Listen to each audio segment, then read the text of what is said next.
নমস্কার বন্ধুরা, সবাইকে স্বাগত সিম্পল ফুড অ্যান্ড ট্রাভেলে।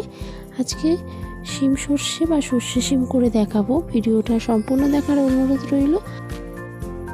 তাহলে ভিডিওটা শুরু করা যাক।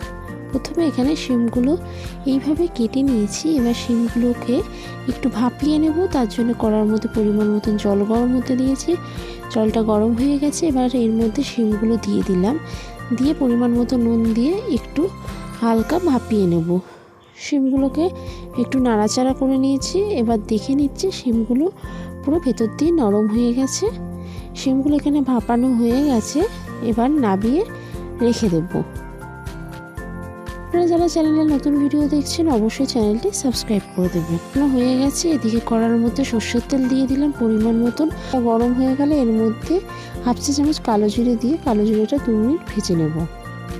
এটা ভাজা হয়ে গেছে। এবার এর মধ্যে শিমগুলো এক এক করে দিয়ে দিলাম। শিমগুলোকে হালকা করে একটু ভেজে নেব।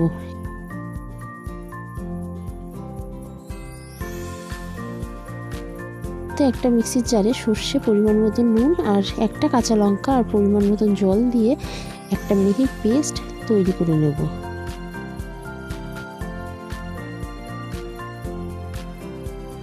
এখানে সর্ষের পেস্টটা পুরো তৈরি হয়ে গেছে। আর এদিকে শিমগুলো যা হয়ে গেছে, শিমের মধ্যে সামান্য পরিমাণে হলুদ দিয়ে দিলাম। হলুদ দিয়ে হালকা করে ভেজে নেব। শিমগুলো খুব সুন্দর হালকাভাবে ভাজা হয়ে গেছে। এইভাবে শিম শস্য তৈরি করলে গরম ভাতের সাথে খেতে অসাধারণ লাগে। শিমগুলো 2-3 মিনিট ভালো করে ভেজে নিয়েছি। এবার সর্ষের পেস্টটা এর মধ্যে দিয়ে দিলাম।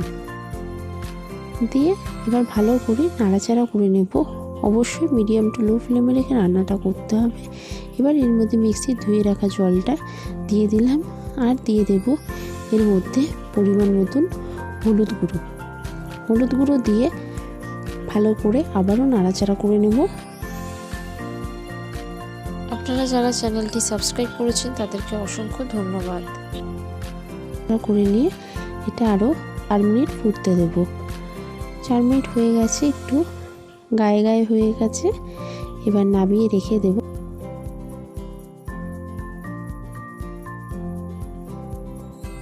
রেখে দিয়েছি। এবার এর উপর দিয়ে পরিমাণ মতন কাঁচা সর্ষের তেল ছড়িয়ে দিলাম। এখানে শিম সর্ষে পুরো তৈরি।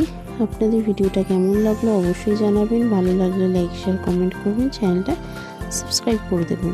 থাকা বেল আইকনে ক্লিক করে দেবেন যাতে সবার আগে আপনার কাছে নোটিফিকেশন গিয়ে পৌঁছায়।